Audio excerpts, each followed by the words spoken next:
Hey, Don here. Here's lick of the day number 165. This is a melodic intervallic Aeolian run. As usual, we're going to play it once slowly and then break it down. During the breakdown, I'm going to share some practice advice you can apply to this one and hopefully pretty much anything else you're practicing.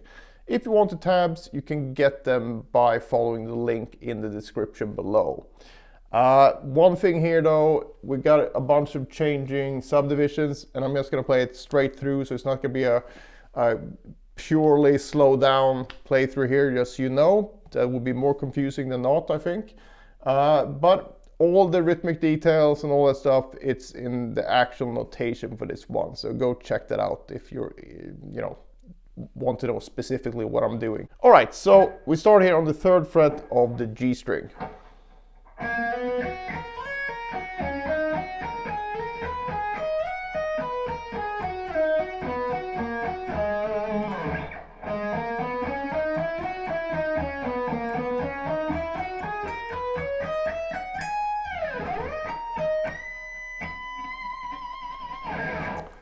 That last pick stroke is not actually included, so you just let that last note ring. But that's basically it slowly. So let's break the whole thing down. So this one is in the backing track, by the way, is backing tracks by Tim. And I always leave the link in the description below. So if you want the backing track, you can just click right on it and you'll get it. So basically it's in G sharp minor. And then it goes to from the 1 chord to the E, which is the flat 6 major chord, and then it goes to the 4 minor, which is the C sharp minor.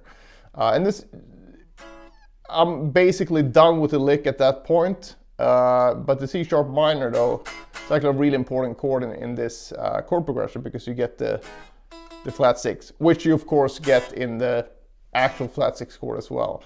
But it's a very quintessential Aeolian progression in that sense, since the flat 6 is included in 2 chords out of 3 here. And I actually wrote out the chords in the tab as well, so you can see what's happening. All the intervals though, when I write it out, it's going to be in relationship to the overall key, because that's how we hear music.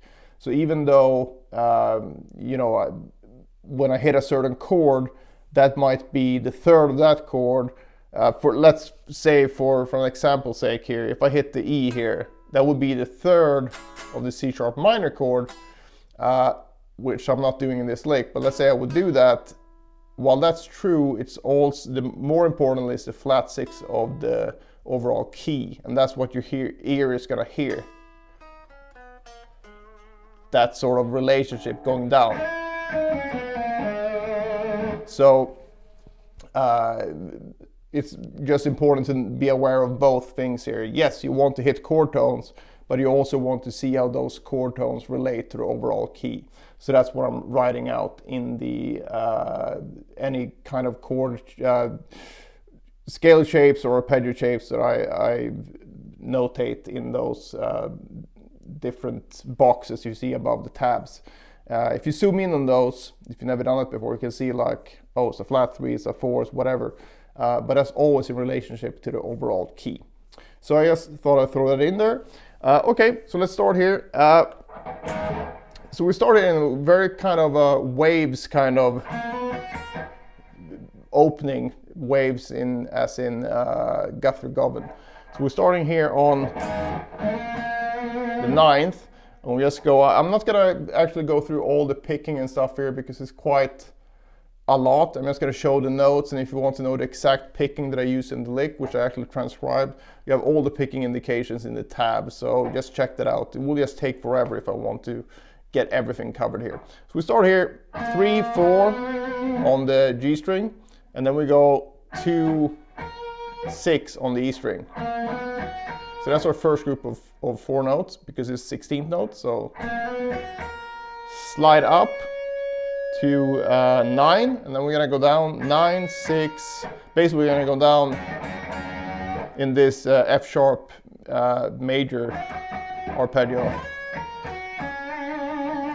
So we got 9, 6, 7, 6. Then we go up the same way we came actually. except we don't go up to the highest note. Instead we go here and slide up to 11. So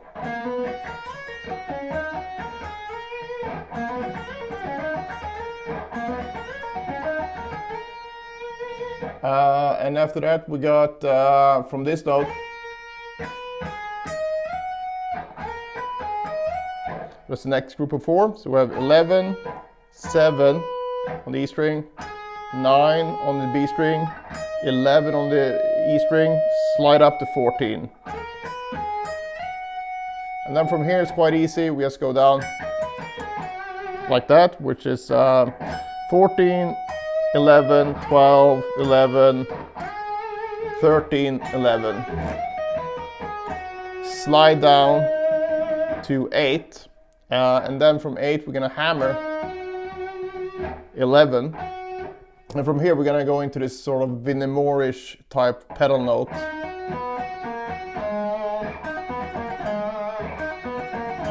And you know, Yngwie uses that and a lot of guys uses that, but in this case it sounds very Vinemore-esque to me. So that's what I'm gonna go with. So from the beginning, all 16 notes, 4 notes per beat. 1, 2, 3, 4, 1, 2, 3, 4, 1, 2, 3, 4, 1, 2, 3, 4, 1, 2, 3, 4, 1, 2, 3, 4, 1, 2, 3, 4, 1. So if you've done this right, you should end up on the beat here on the root note. And then I sort of slide down. We don't have a lot of time here, it's just a chord note. And then we're gonna go up in 16 note triplets. So we're gonna go up. That's a group of 6. So that's gonna be 6, 8, 9 on both strings. Shift up, and a shift you don't want to get that sound. And then we go down 11, 9, 8, 11, 9, 8. So shift up again to 9, and now we're gonna go up the scale. So then it's gonna be fairly easy. It's just gonna be 9, 11, 13 on D and G. And then on B and E, we're gonna have 11, 12, 14. And then we end up on the root here on the 16th fret. So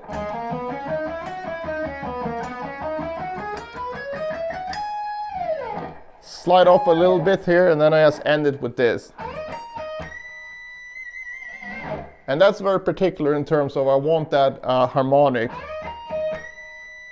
on that note. I don't want to go, that works as well, but I kind of like this. And this thing, these octave harmonic, I specifically got that from A Night to Remember by Andy Timmons. Amazing song. If you want to improve your phrasing or like your command of different the dynamics and articulations on the guitar, just transcribe that song by ear, take it phrase by phrase, and really focus on like, is it a slide, is it a bend or whatever. That song taught me so much, I can't even tell you. And actually I have my private students that are into this type of, you know, stuff, which should be pretty much anyone that wants to play any kind of lead, I think, because it's nothing to do with speed. I never learned the fast stuff in that song. It wasn't particularly interesting to me, even though in the context it sounds great, but it wasn't like, that wasn't the amazing thing. The amazing thing that is just as technical is the way that he makes the melody sing, because the melody is quite easy, not easy, but simple, right? So if you just play that melody straight, it would sound kind of bland. But the way that he uses all these different articulations and the slides and the bends and the overtones and everything just makes it amazing. So that's, you know, it's not common that I can pinpoint where I picked up a specific thing, but this one, these octave pinch harmonics, that's the thing where I know exactly where I got it from, and that's from that song. So A Night to Remember by Andy Timmons. Great song. Anyway, so how do we get these then? So harmonics is basically all the artificial harmonics have the same rule as normal harmonics, meaning that if you have an open string here, the halfway point of any string should be the 12th fret. That's how you intonate the guitar. And then you have, so that's the octave.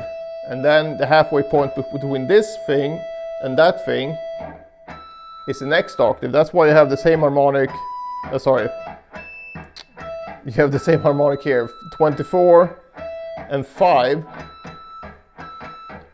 It's the same distance from, you know, from the 12th fret and the 12th fret from here. So, or where the string is attached. So that's why you get the same note. And it's not going to go into a big harmonic lesson here, but a lot of people who are into this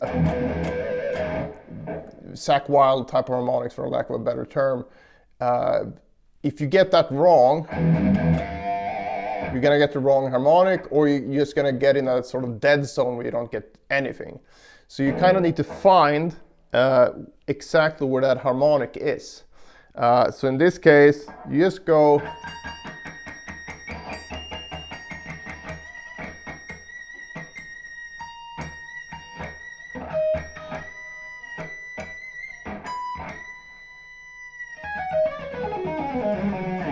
right, so you kind of just move around like this, but it's going to be in the middle of whatever you push down here and here. So if you try to find it visually, you can sort of get it like, okay, it should be around here. And that's how you can find these harmonics in a more specific way. Hopefully it wasn't too confusing, but basically it's just specific distances in the way that the string is divided up in half. So you basically, like I said, you have an open string, then you can cut that in half, and then you cut that half in two different halves, and so on. So, and obviously the higher the harmonics go, the more specific you have to be about it. But finding this octave harmonic should be fairly simple to do, and it's a fairly potent one as well, in terms of like it's fairly easy to get it to really sing out if you hit it right. So if you have trouble getting this note, just, you know, try moving your right hand about a bit and see like, okay, here it is. And then just try to do whatever you do with other things, like where you try to be more consistent when you practice. You know that, okay, here's the spot, and that's where you try to get it. So yeah, so hopefully that clears things up with the harmonics a bit. Otherwise, in terms of practicing this, I think just look at the tab, divide it into beat by beat, so you get that.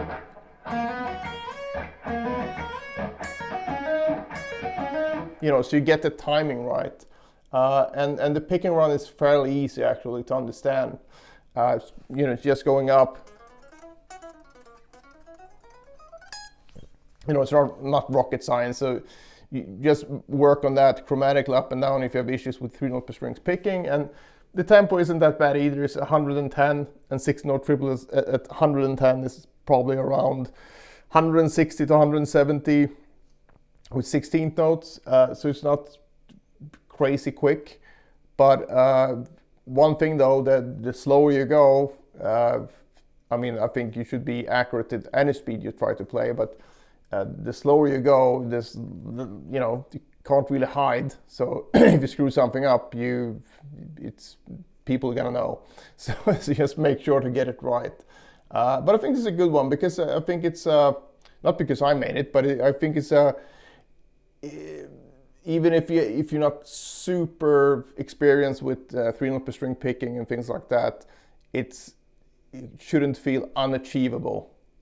In the sense that it's super quick. It's not like 16th-note triplets at 150 or something ridiculous like that. So if you like the sound of it, you can definitely get that with even if you haven't done a lot of picking before.